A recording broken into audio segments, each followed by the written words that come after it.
préoccupant. Oui, alors ce milliard, bon, ce sont des projections de démographes que Paul Virilio a reprises, qui annoncent, non pas là pour le coup des déplacements forcés, mais des gens qui seront en 2050, qui vivront dans le lieu où ils ne sont pas nés. Donc ça veut dire des gens qui seront en situation de migration, et qui, de toutes les façons, de mon point de vue en tout cas, qui n'est pas exactement le point de vue d'un démographe, mais qui s'intéresse quand même à la démographie et à la géographie, ça veut dire qu'une très grande partie de la population de la planète aura l'exil comme cadre d'existence. C'est-à-dire que ce que nous considérons jusqu'aujourd'hui comme étant un dérangement de la vie normale, quelque chose qui peut être dramatique, traumatique, la perte de quelque chose, on perd un lieu, on perd des liens, on perd un chez-soi, etc. Dès qu'on est dans l'exil, on est dans quelque chose qui peut être pathologique, même si ça n'est pas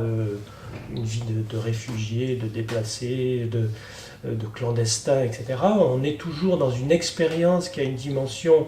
qui peut être traumatique, ou qui peut être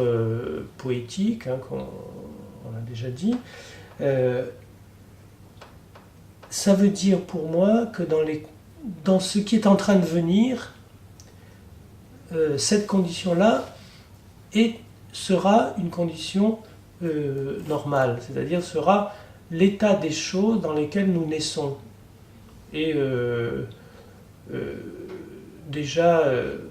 si nous regardons les uns et les autres nos vies, elles ne sont toutes choses égales par ailleurs, et notamment les conditions matérielles, les conditions politiques, etc., etc., elles ne sont pas très différentes de beaucoup de gens dont nous parlons, c'est-à-dire que nous avons vécu dans énormément de lieux différents du lieu de notre naissance. Le lieu de notre naissance, nous le connaissons à peine. Les parents ou les grands-parents ou les collatéraux qui ont pu constituer ces composantes essentielles de l'anthropologie de la famille, de l'anthropologie de l'identification de la personne, tout cela est déjà pour beaucoup d'entre nous, comme pour des réfugiés, déplacés, exilés à propos desquels je travaille, tout cela est déjà de fait rappelé dans le discours, rappelé dans des mots quand on veut dire qui on est, mais très souvent absent de la réalité de notre existence. Donc nos existences, comme celles de beaucoup de gens qui sont dans ces situations de réfugiés, déplacés, etc., qui de ce point de vue-là anticipent quelque chose parce qu'ils doivent s'organiser dans cette situation-là, dans un dénuement associé à cet exil, mais nos vies déjà ressemblent beaucoup à ces vies, dont l'exil est la condition sociale de base, quoi. Pour ne pas dire forcément la formule qui pourrait tous nous rassembler, nous sommes tous des exilés, en réfléchissant bien, à un moment donné de notre vie, chacun d'entre nous se trouve dans l'exil de quelque chose, dans la perte de quelque chose, et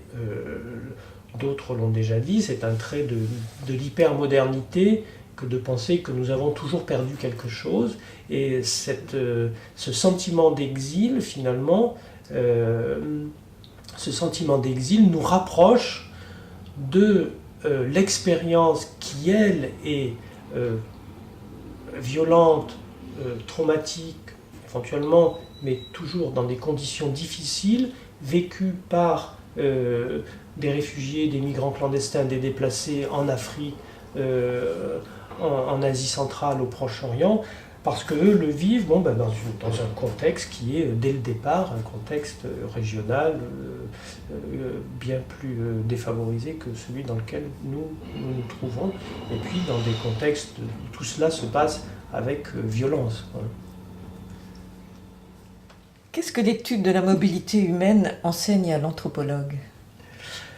Elle enseigne à travailler précisément avec la situation inverse de celle à propos de laquelle l'anthropologie est née, c'est-à-dire les lieux, les groupes institués, la permanence, la structure, l'absence de dimension historique. On est donc, si on veut continuer à faire de l'anthropologie, et je crois qu'il y a largement de quoi faire, dans des situations dans une situation du monde et de tous les lieux qui deviennent de plus en plus instables et en mobilité, donc il faut que l'anthropologie s'adapte à cette situation. L'anthropologie est une science sociale ou fait partie de la science sociale, et la science sociale a évolué depuis on va dire la fin du 19e siècle, n'a jamais arrêté d'évoluer, n'a jamais arrêté de se transformer, et il a fallu toujours adapter les concepts et les méthodes à l'évolution des sociétés humaines. Donc un certain nombre de notions, d'idées de la science sociale durkheimienne, d'Émile Durkheim, ne sont plus exactement adaptées, notamment tout ce qui relève de la recherche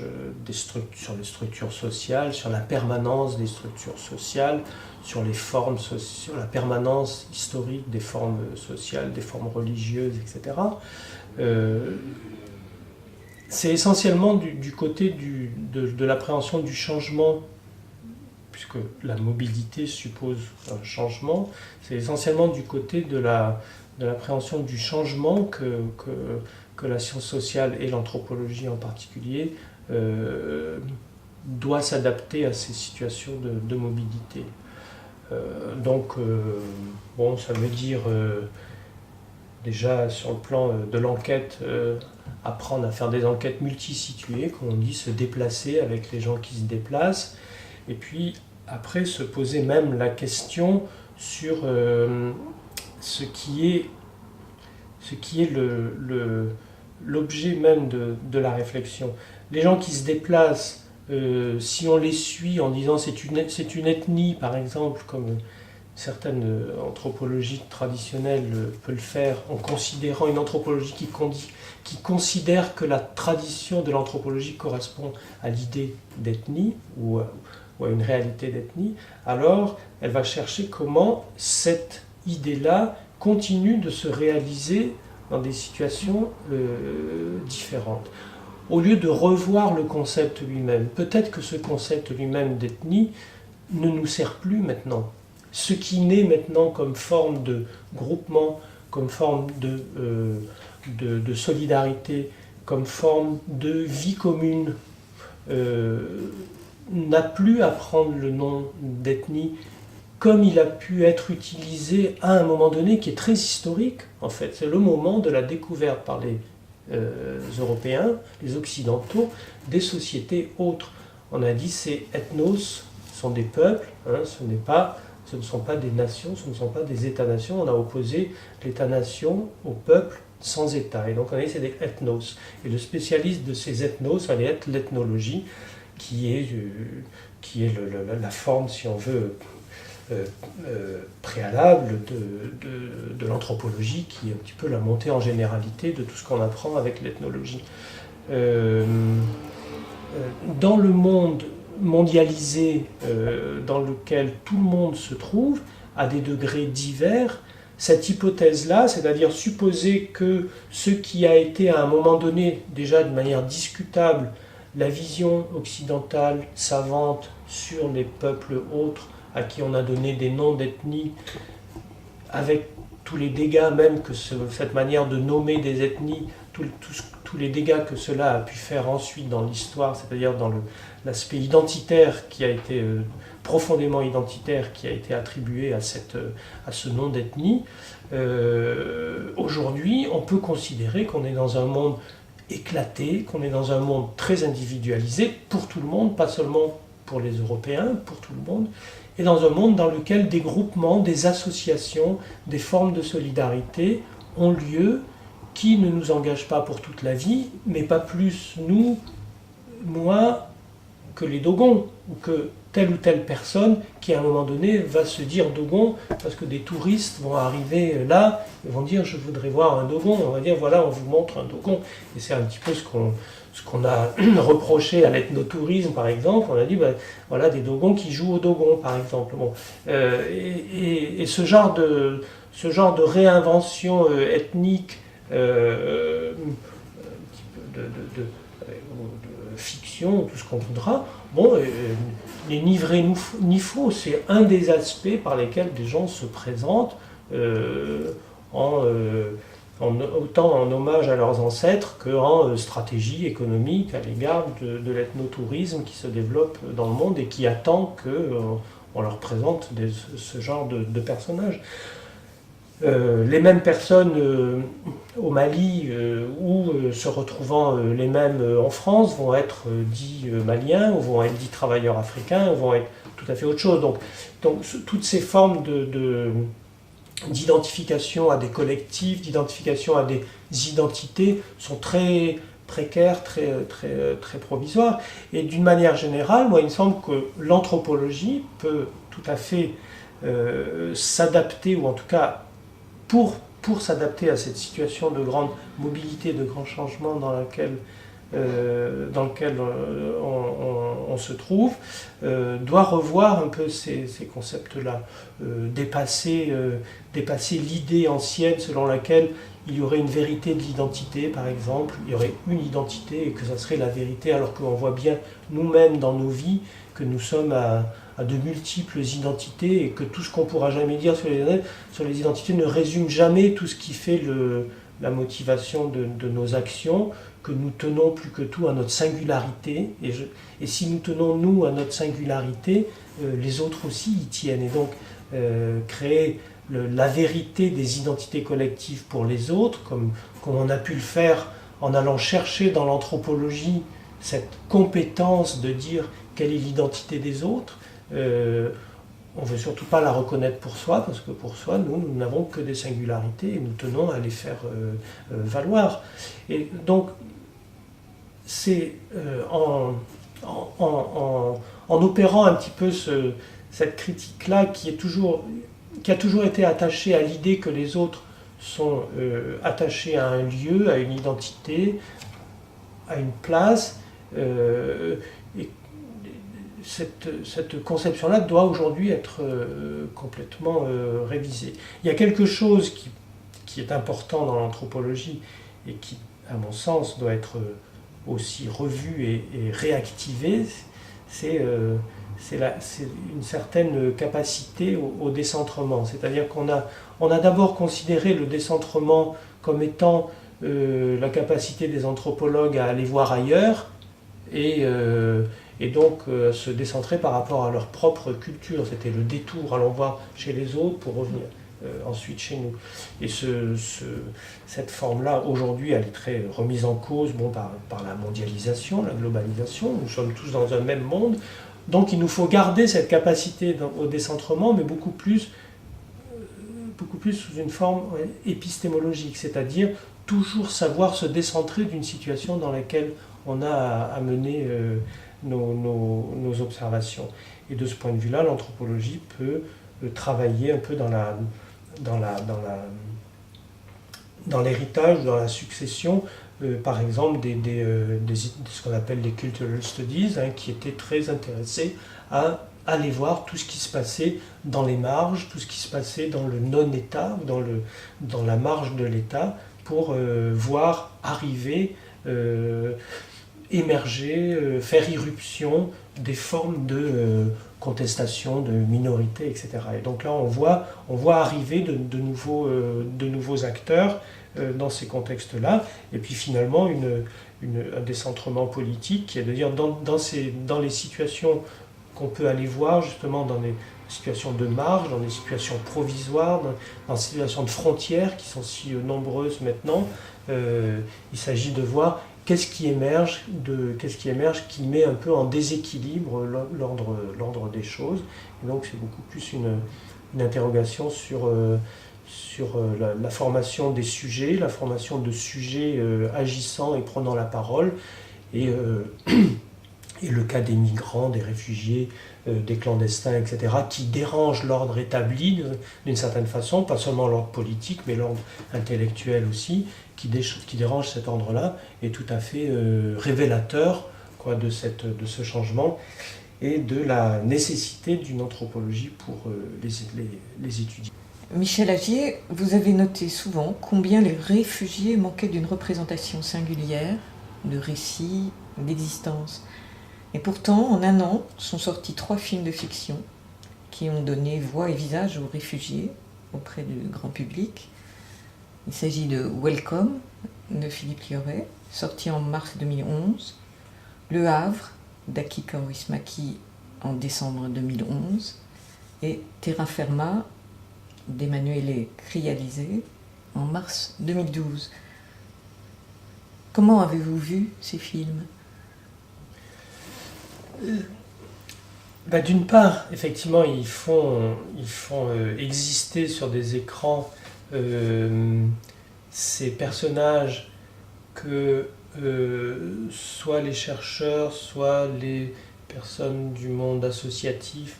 ont eu l'habitude depuis une douzaine d'années d'avoir le sentiment d'être les seuls à voir, et surtout à se dire que ces personnes n'avaient pas d'espace pour se faire entendre, et donc se mettaient un peu dans la position parfois de porte-parole des sans-voix, ou avoir le sentiment, ont eu parfois le sentiment de découvrir, de révéler des choses en même temps qu'on essayait de les comprendre. Cet aspect de la révélation n'est jamais très intéressant du point de vue de la recherche. Je pense qu'elle est importante pour les journalistes. Du point de vue d'un chercheur, il y a toujours une ambiguïté dans le fait de révéler quelque chose d'exceptionnel, d'extraordinaire, alors qu'on veut en expliquer, en comprendre la logique ordinaire, pratiquement. Et la révélation insiste toujours sur l'exception, qui n'est pas forcément une bonne chose pour la visibilité de ces personnes. Et donc, il y a eu, après des chercheurs, après le monde associatif qui s'est assez mobilisé en créant des organisations. Je pense à Migre Europe, qui est une association d'associations. Je pense à ces grandes formations que sont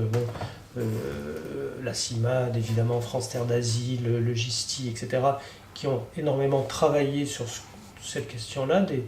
la circulation des étrangers et du problème des frontières. On peut dire maintenant que quelque chose a changé, c'est-à-dire d'une part, ce personnage-là existe sur quelques écrans comme il existe dans quelques ouvrages. Je pense à des ouvrages très récents, aussi bien de Marine Ndiaye que de Le Clésio, par exemple, qui ont mis en scène les épisodes les plus violents du passage des frontières, par exemple, au nord du Maroc, en Espagne. Et ces 3 films-là ont la qualité très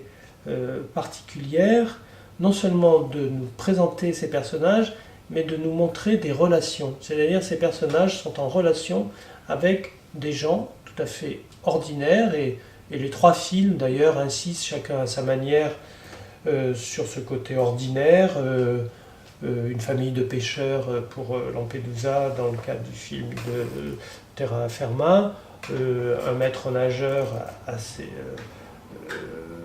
très ordinaire dans le cas de Welcome, et puis un cireur de chaussures, ancien poète, dans le cas du film Le Havre. Donc ce qui moi m'a le plus marqué, c'est que ce qu'on voit, ce ne sont pas tant des personnages qu'on aurait dramatisés ou héroïsés, ce sont des accueillants, des personnes qui accueillent, et c'est surtout la relation. et la vraie difficulté de la relation et la beauté et l'intérêt de la relation, qui peut être une relation pleine de malentendus, comme dans le cas de Welcome par exemple, qui peut être une relation faite d'abord de crainte et d'hostilité et finalement de solidarité, très simple, de solidarité qu'on aurait finalement avec n'importe qui dès qu'on a un peu d'empathie à son égard par la familiarité dans le cas de Terra Firma, et puis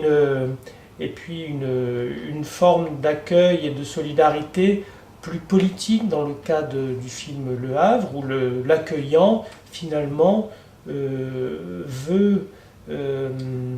marquer son désaccord avec une politique inhospitalière en accueillant, en cachant, en jouant un peu même à cache-cache avec la police, etc., pour cet enfant qu'il a décidé de protéger chez lui. Et donc, lui, dans ce cas-là, c'est plus une posture plus politique. Donc, je trouve que ce qui était intéressant, c'était la posture, c'était la présentation et la posture des accueillants, ce qui est, sur le plan politique ou pédagogique, tout à fait intéressant, parce que ils n'en sont pas morts, ça n'a pas été dramatique pour leur existence, au contraire, il leur est arrivé quelque chose de très intéressant, et c'est toujours finalement le même récit de l'altérité qu'on retrouve, et l'altérité est ce qui nous fait vivre la rencontre avec l'autre, une certaine empathie, une découverte de l'autre, et tout de même ce qui nous fait vivre sur le plan individuel, comme là en l'occurrence, on peut le tirer aussi vers le plan collectif, quoi, en disant finalement c'est un pays, c'est pas un État, mais c'est un pays, c'est des gens d'un pays qui accueillent, qui savent accueillir.